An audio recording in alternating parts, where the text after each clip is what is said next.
Lectura del Santo Evangelio según San Juan, en el capítulo 11, entre los versículos 45 y siguientes, acerca de la conspiración para arrestar a Jesús en el contexto de la resucitación de Lázaro que hizo Jesús. Por esto creyeron en Jesús muchos de los judíos que habían ido a acompañar a María y que vieron lo que él había hecho. Pero algunos fueron a ver a los fariseos y les contaron lo que había hecho Jesús. Entonces los fariseos y los jefes de los sacerdotes reunieron a la Junta Suprema y dijeron: ¿qué haremos? Este hombre está haciendo muchas señales milagrosas. Si lo dejamos, todos van a creer en él y las autoridades romanas vendrán y destruirán nuestro templo y nuestra nación. Pero uno de ellos, llamado Caifás, que era el sumo sacerdote aquel año, les dijo: ustedes no saben nada, ni se dan cuenta de que es mejor para ustedes que muera un solo hombre por el pueblo y no que toda la nación sea destruida. Pero Caifás no dijo esto por su propia cuenta, sino que, como era sumo sacerdote aquel año, dijo proféticamente que Jesús iba a morir por la nación judía, y no solamente por esta nación, sino también para reunir a todos los hijos de Dios que estaban dispersos. Así que desde aquel día las autoridades judías tomaron la decisión de matar a Jesús. Por eso Jesús ya no andaba públicamente entre los judíos, sino que salió de la región de Judea y se fue a un lugar cerca del desierto, a un pueblo llamado Efraín. Allí se quedó con sus discípulos. Faltaba poco para la fiesta de la Pascua de los judíos y mucha gente de los pueblos se dirigía a Jerusalén a celebrar los ritos de purificación antes de la Pascua. Andaban buscando a Jesús y se preguntaban unos a otros en el templo: ¿qué les parece? ¿Vendrá a la fiesta o no? Los fariseos y los jefes de los sacerdotes habían dado orden de que si alguno sabía dónde estaba Jesús, lo dijeran para poder arrestarlo. Palabra de Dios. Gloria a ti, Señor Jesús. Mis seres amados, llegó la hora de la salvación para todos, seres amados por Dios, en Cristo Salvador. Hace 2023 años, toma vigencia hoy, pero ya estaba desde antigua la prefiguración, como dice el profeta Ezequiel. El pueblo de Israel asentado en Egipto, cuando fue vendido José por sus hermanos al pueblo egipcio, a unos que pasaban allí medianitas, se instaura el reino de Efraín. Israelitas que fueron a asentarse en Egipto, proliferó la familia, fecundó, se reprodujeron en sumo tamaño. Meditamos en gracia de Dios la palabra en estos días, que Abraham ya cambia el nombre a Abraham, porque ya no será padre de muchas naciones, sino de muchos pueblos, muchos territorios. Ya no solo mucha gente, el pueblo de Israel, miles y millones que habría de ser su descendencia. Pero unos que quedaron en Israel, pues sucumbieron por las plagas, por la desolación y por la pérdida de la riqueza, que para el pueblo de Israel eso era la bendición. Muchos años, mucha familia y mucha riqueza en la tierra, pero vino esa época que son signos de la naturaleza, signos de los tiempos, por las tempestades, por las en el desierto las tormentas y la sequía, la escasez del agua y la sed para las personas, para los animales, los mosquitos, los insectos que llegan. Todo ello empiezan procesos de daño a la creación, al mundo, al sistema natural. Y todo eso extingue las especies, la familia en este caso, la familia del pueblo de Israel. Unos se fueron a refugiar a Egipto, otros quedarían dispersos en Israel, que no eran los hijos de Israel, de Jacob. Y está de ahí la otra estirpe, cuando salen del pueblo de Israel, que es Judá, también establecida, que es de la que deriva David, el reino que quedaría para siempre, con la promesa de Dios hecha al rey David, que también la había hecho al padre Abraham, que vendría todo ese retoño, esa descendencia y todo eso. Los palos a los que hace referencia el autor sagrado, el profeta Ezequiel, uno representa el mando, el poder, el dominio, la fuerza del reino de Efraín en Egipto, el pueblo de Israel libertado o liberado por Moisés, que pasa las aguas en el Éxodo, como se narra, aconteciendo la diosidencia estos días cronológicamente y el tiempo de Dios, y ahora que llega Semana Santa, la lectura diaria de la Biblia con Everardo Cázares de Austin, de los Estados Unidos, que precisamente el faraón ya manda retomar al pueblo judío porque había liberado a sus esclavos, que eran los que le daban el soporte a la economía, el poder político, el dominio, que lo había libertado por miedo a las plagas, por miedo al terror de Dios, por miedo a todas esas manifestaciones de gloria que hacían Moisés y en su hermano Aarón, bueno, con la serpiente de bronce y todas aquellas plagas y todo lo demás. Pero esos dos pueblos dispersos, había un tercer pueblo, que son los no creyentes. Son otras naciones no representadas ni en José ni en Judá, pero que también el pueblo de Israel han sido emigrantes de su territorio y han migrado otros de otras partes, entonces se han hecho mezclas. Recuerden, en Egipto, por la libertad de culto, de creencias, de prácticas, creían en muchas otras formas de Dios, de dioses, baales, tales. Entonces, las tribus, los clanes se agrupaban precisamente para la supervivencia natural, para la pervivencia de la especie, la familia, la raza, ¿cierto? El apellido, y obviamente para favorecer unos intereses, satisfacer unas necesidades. Y ahí vienen los intereses políticos, económicos, sociales. Toda esa historia sagrada está allí y ya se va a configurar es con el Evangelio, cuando ya representando el poder político de un lado y el poder religioso de otro, dos fuerzas. El pueblo de Israel, por los sumos pontífices, la oración que se hacía en las sinagogas, el culto al templo, el serrucho allí, que es donde se echaban los tributos, que hoy día serían los diezmos, las ofrendas, los aportes, y prácticamente llegaban también animales en especies, como cuando se hace un San Alejo o una fiesta de estas en nuestras fiestas tradicionales, en la tradición cristiana de la fe y de la fraternidad, el compartir. Dinero y especies también, y servicio, gente que pone talento, pues en fin, esto es la organización cristiana pues ya ahora. Pero en esa época llegaban allí a las fiestas de la Pascua, del pueblo judío, en Judea, pero estaban las otras fiestas que hacían de libertación en Israel, dos fiestas. Y se iniciaba una tercera fiesta, que es la nuestra, que es la pregunta que termina en el Evangelio con Caifás y los sumos sacerdotes: ¿será que Jesús no va a venir a la fiesta? Pues es que Jesús es la fiesta. Bendito Dios.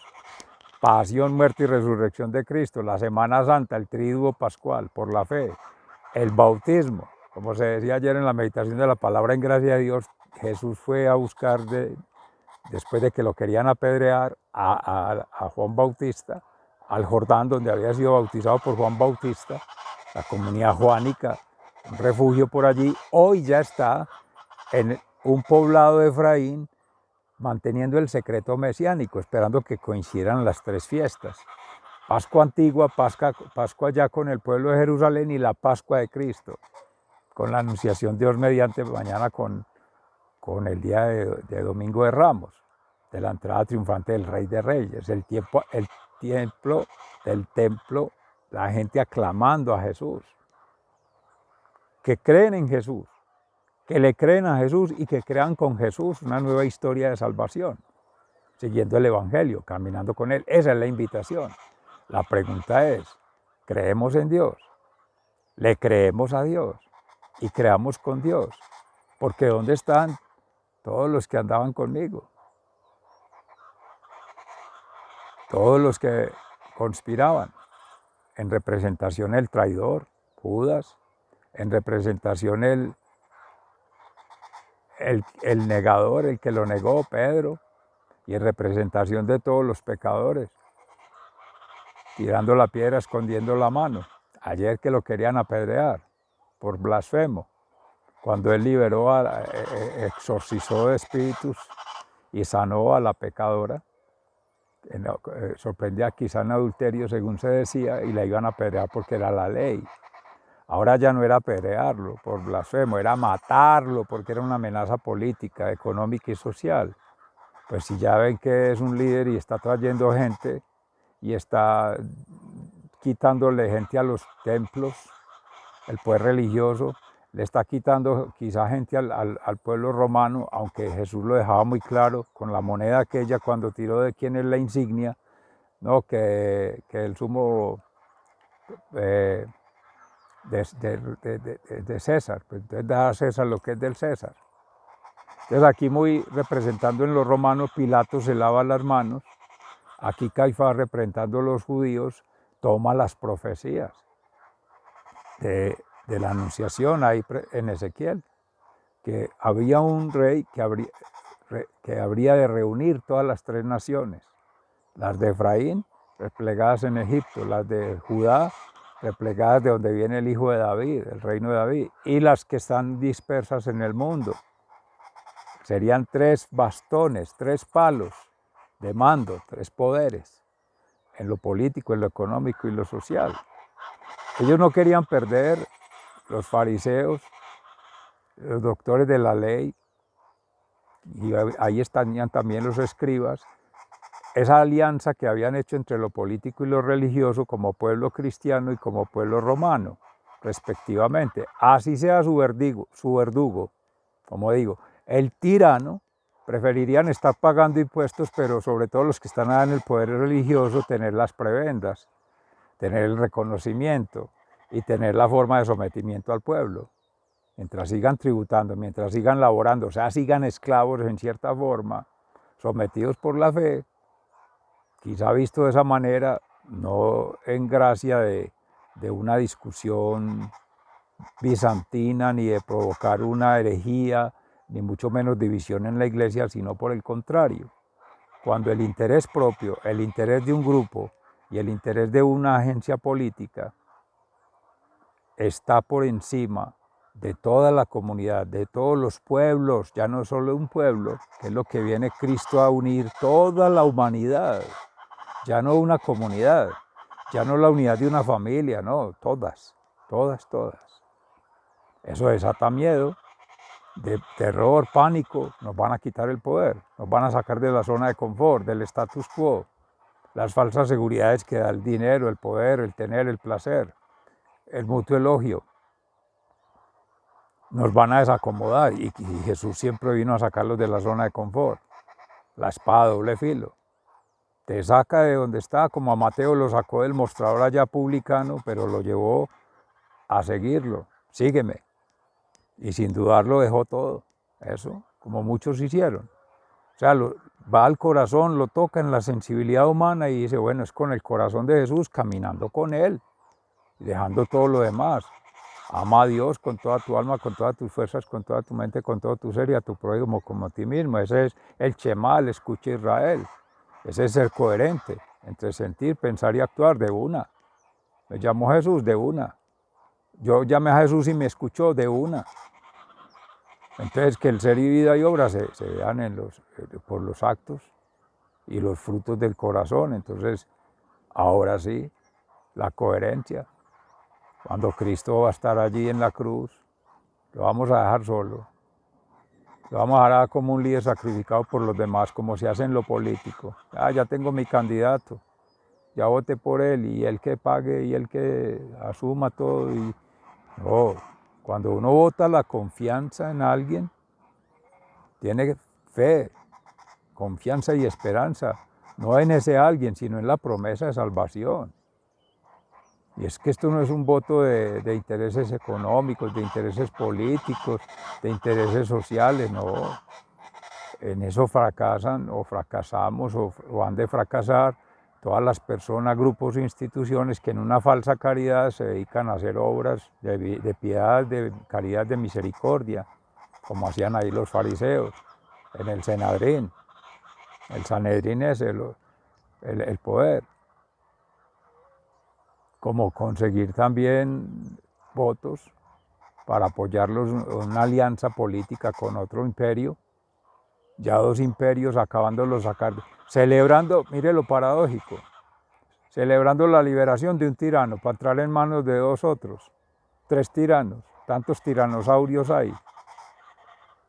Y entonces el uno esclavizando con la religión, el otro esclavizando con lo político, con el dinero, el otro. Ahí están. Entonces, la libertad que trae Jesús es en Dios. No es la del patán, no es la del tirano, la del opositor, que es siempre con una trampa. El rey, el príncipe de las tinieblas, ese patán, falso maestro, falso profeta, falso sacerdote, que en la mundanización, como dice Fray Nelson Medina, amorosamente invito a triangular allí con ese espacio del progreso espiritual, en el retiro espiritual que hacía con estas hermanas consagradas, que es esa la mundanización, el mundo visto como la creación es lo positivo, pero el mundo visto como lo inmundo de este mundo, que va entrando en el corazón humano, en la mente humana, va seduciendo niños, jóvenes y mayores, poniéndole el bullying, el matoneo, el acoso, buscando una aprobación social, haciéndole tener conductas que son reprochables para ellos, para poderlos aceptar, negando la fe. Y es lo que está pasando en el sínodo, como dice nuestro hermano Santiago Martín de la Orden de los Franciscanos de María, permanentemente, y hay que apoyarlo mucho, ese encuentro de los obispos en el Vaticano, los del cisma, los cismáticos, aprobando la Agenda 2030, que el ecologismo, sembrar árboles, maticas y regarlas, y comida sana y promesas ahí de superficiales, y dónde está el ser humano, y dónde está la humanización de los procesos, y dónde está la vida, si paralelamente con ese control del hambre y de la pobreza y de todos esos objetivos están hablando de matar criaturas en el vientre de la madre, si están hablando de matar a adultos mayores porque son sabios, porque disciplinan a la gente y porque tienen la moral. No quiere decir que los jóvenes no, ni los niños, también traen sus principios de familia, en crianza, en buenas costumbres, buenas relaciones con la humanidad, buenas relaciones con la divinidad, buenas relaciones con la terrenalidad. Está bien, adorar a Dios, amar a la humanidad y querer la tierra con todas sus criaturas. Ese es el orden que decía Pedro Justo Berrío en algún momento. Pero eso no es óbice, no es pie para que se distraiga la atención.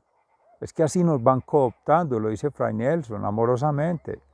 Van seduciendo las niñas y las niñas las van metiendo en una apariencia física, en unos gustos, en una práctica sexual indiscriminada, prostitución y enseguida consumo de drogas, y todo eso va aliado. Y eso es matar a Cristo en el ser interior. Eso es matar a Cristo en la familia. Eso es matar a Cristo en la comunidad. Y súmele a todas estas formas de distracción, con la tecnología, con esa transhumanización, con estos aparatos digitales que ya rompieron la unidad en la familia.